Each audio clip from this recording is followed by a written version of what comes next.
Scooty battery complaint ആണ്. Battery അഴിച്ച് അതുപോലെ ഇതിൻ്റെ വെള്ളം ഒഴിച്ച് ചാർജ് ചെയ്ത ബാറ്ററി കംപ്ലൈൻറ്റ് റെഡിയാവും. ബാറ്ററി ഒരുപാട് ദിവസങ്ങളായി നിർത്തിയിട്ട് കൊണ്ട് ബാറ്ററി വർക്കാവണില്ല. അപ്പോൾ അതൊന്ന് റെഡിയാക്കാൻ വേണ്ടിയിട്ടാണ് ഇന്നത്തെ പരിപാടി. ഈ 2 സ്ക്രൂ അഴിച്ചാൽ ബാറ്ററി കിട്ടും.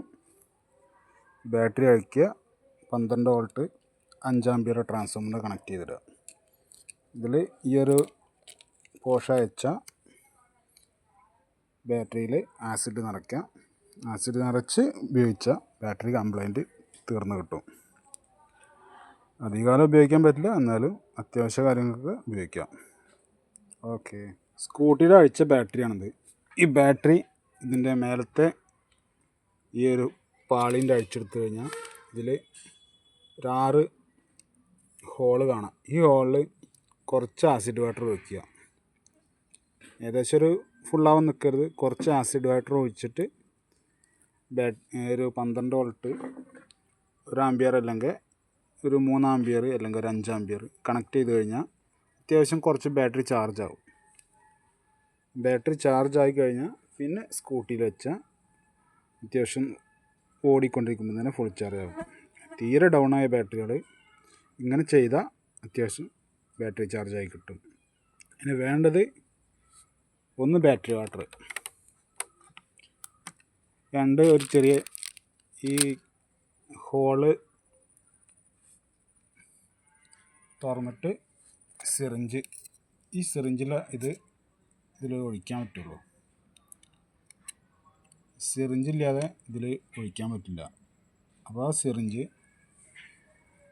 ഇതിൽ മുക്കിയിട്ട് കറക്റ്റായിട്ട് ഇതിൻ്റെ ഹോളിൽ അടിച്ചു കഴിഞ്ഞാൽ ഇതിൽ ആസിഡ് വാട്ടർ ഒഴിക്കുക. ഇത് ഒഴിക്കണതൊരു വലിയ ടാസ്ക്കാണ്, എന്നാലും അത്യാവശ്യം കൈയൊന്നും പൊള്ളാതെ ഒഴിക്കാൻ പറ്റും. കയ്യിൽ ഇത് ഈ ആസിഡ് വാട്ടർ ആയാൽ തന്നെ സോപ്പിട്ട് കഴിക്കുക, പെട്ടെന്ന് പോകേണ്ടതാണ്. എന്നാലും ഇത് ശ്രദ്ധിക്കുക.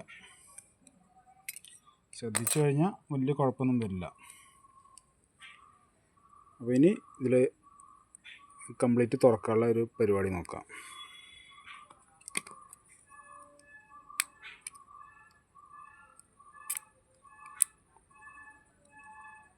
കൂടുതൽ നേരം മെനക്കെടാതിരിക്കുക. പറ്റ വീക്കായത്, ഇതൊരു 6 മാസം ഇരുന്ന വണ്ടിയാണ്. അപ്പോൾ ആ വണ്ടിക്ക് എന്തായാലും കുറേ കംപ്ലൈൻറ്റുകൾ ഉണ്ടാവും. അതിലൊന്നാണ് ഇപ്പോൾ ഈ ബാറ്ററി കംപ്ലൈൻ്റ് ആയിട്ട് വന്നത്. ബാക്കി എൻജിൻ കണ്ടീഷനൊക്കെ ഓക്കെ ആയിരുന്നു, അതുകൊണ്ട് വലിയ കുഴപ്പമില്ല. 2 സാധനങ്ങളാണ് വേണ്ടത് ബാറ്ററി ചാർജ് ചെയ്യാനുള്ളത്. ഒന്ന് ബാറ്ററി വാട്ടർ. ഈ ബാറ്ററി വാട്ടർ, അതേപോലെ ആ ബാറ്ററി വാട്ടർ ഈ ബാറ്ററിയിൽ നിറയ്ക്കാനുള്ള ചെറിയ സിറിഞ്ച്. ഇതിന് ഏകദേശം ഒരു 5-10 രൂപ ഉള്ളൂ ആ സിറിഞ്ച്. ഇനി ഇത് നേരെ 12 വോൾട്ട് ബാറ്ററിക്ക് ചാർജ് ചെയ്യാൻ കൊടുക്കുക.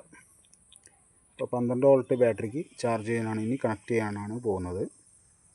അടുത്ത ബാറ്ററി വാട്ടർ ഓപ്പൺ ചെയ്യുക. അത്യാവശ്യം കയ്യിലും കാലുമൊന്നും ആവാതിരിക്കുക, അതാണ് ശ്രദ്ധിക്കേണ്ടത്. ഇതേപോലെ ചെറിയ സിറിഞ്ച് എടുക്കുക, ഈ ബാറ്ററി വാട്ടറിൽ മുക്കുക, വലിച്ച് ഏകദേശം ഫുള്ളാക്കി കഴിഞ്ഞാൽ ബാറ്ററി വാട്ടർ ഇതിൽ നിറയും. നേരെ ചെറിയ ഹോളിൽ വയ്ക്കുക, ഇതടിച്ചു കൊടുക്കുക. അങ്ങനെ എല്ലാ ഹോളിലും കറക്റ്റായിട്ട് ഏകദേശം ഫുള്ളാക്കരുത്. ഫുള്ളാക്കുമ്പോൾ കുറച്ച് ചാർജ് കയറി കഴിഞ്ഞാൽ ഈ ബാറ്ററി വാട്ടർ പുറത്ത് വരും, ഓവറായിട്ട് കൂടുതലായിട്ട് വരികയാണ് വെച്ചാൽ.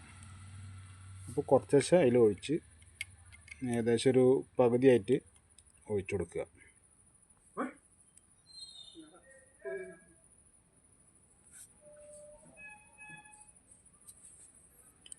അങ്ങനെ കുറച്ച് നേരം ചെയ്ത് കഴിഞ്ഞാൽ ഈ ബാറ്ററി വാട്ടർ ഇതിൽ ഫുള്ളാവും. ബാറ്ററി ചാർജ് ചെയ്യാനുള്ള ബാറ്ററിയിൽ ആസിഡ് വാട്ടർ വെച്ച് റെഡിയാക്കിയിട്ടുണ്ട്. അതേപോലെ 5 ആമ്പിയർ ട്രാൻസ്ഫോമറാണ് കൊടുക്കുന്നത് ബാറ്ററി ചാർജ് ചെയ്യാൻ വേണ്ടിയിട്ട്. അപ്പോൾ അതിന് ഒരു റെക്ടിഫയർ കണക്ട് ചെയ്തിട്ടുണ്ട്, അതിന് 2 ക്ലിപ്പും കൊടുക്കുന്നുണ്ട്. ഇനി ഈ ട്രാൻസ്ഫോമർ റെക്ടിഫയർ ചെയ്ത DC വോൾട്ടാണ് ഈ ബാറ്ററിക്ക് കണക്ട് ചെയ്തിരുന്നത്. അപ്പോൾ ഏകദേശം ഒരു മണിക്കൂർ കണക്ട് ചെയ്തിട്ട് നോക്കാം. ഇപ്പോൾ എങ്ങനെയാണ് ചാർജ് കാര്യങ്ങൾ, അതിൻ്റെ എത്ര കറക്റ്റായിട്ട് ചാർജ് കയറുന്നുണ്ടോ, ഒന്ന് നന്നായി യൂസ് ചെയ്യാൻ പറ്റുന്നുണ്ടോ കാര്യങ്ങളൊക്കെ നോക്കാം. അപ്പോൾ ആദ്യം ട്രാൻസ്ഫോമർ കണക്ട് ചെയ്തിട്ട് ഇതിൻ്റെ ഔട്ട്പുട്ട് എത്ര വോൾട്ട് വരുന്നുണ്ടെന്ന് ചെക്ക് ചെയ്ത് നോക്കാം.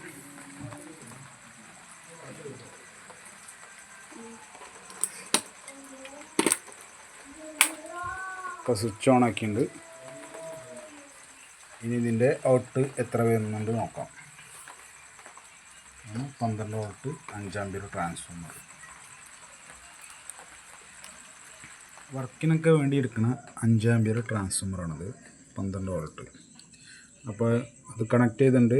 കണക്ട് ചെയ്തതിൻ്റെ വോൾട്ട് എത്ര ഉണ്ട് ചെക്ക് ചെയ്ത് നോക്കാം.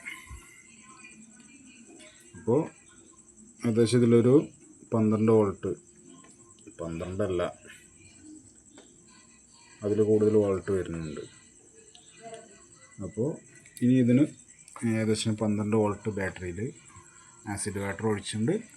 ഇനി ബാറ്ററി കണക്ട് ചെയ്തിടാം. ഒരു 10 മിനിറ്റ് ആദ്യം കണക്ട് ചെയ്തിട്ട് വെക്കുക. എന്നിട്ട് ബാറ്ററി ചൂടാവുന്നുണ്ടോ അതുപോലെ മറ്റുള്ള എന്തെങ്കിലും കംപ്ലൈൻറ്റ് വരുന്നുണ്ടോ എന്ന് ചെക്ക് ചെയ്യുക. അതിന് ശേഷം കൂടുതൽ ടൈം ഇടുക. ഇപ്പോൾ ഏകദേശം ആദ്യം സെൽഫ് അടിഞ്ഞിരുന്നില്ല, ഹോൺ അടിഞ്ഞിരുന്നില്ല. ഇപ്പോൾ ബാറ്ററി വാട്ടർ ഇട്ട് ഒരു അരമണിക്കൂർ വെച്ചതിന് ശേഷം ഹോൺ അടിക്കുന്നുണ്ട്. അപ്പോൾ ഇനി ഒന്നുകൂടെ ചാർജിങ് ഇട്ട ശേഷം മാത്രം ഹോണ് അതേപോലെ മറ്റുള്ള കാര്യങ്ങൾ പ്രോപ്പറായിട്ട് വർക്ക് ചെയ്യും. അതേപോലെ സെൽഫ് അടിയണുണ്ടോ ഒന്നും കൂടി ചെക്ക് ചെയ്ത് നോക്കാം. പിന്നീട് ഒരു റണ്ണിങ് കണ്ടീഷനായ ഓട്ടോമാറ്റിക് ചാർജ് കയറും. പറ്റ നിൽക്കുന്നത് കൊണ്ടാണ് ഇതിൻ്റെ ചാർജിങ് ലെവൽ പറ്റ ഡിമ്മായി വരുന്നത്.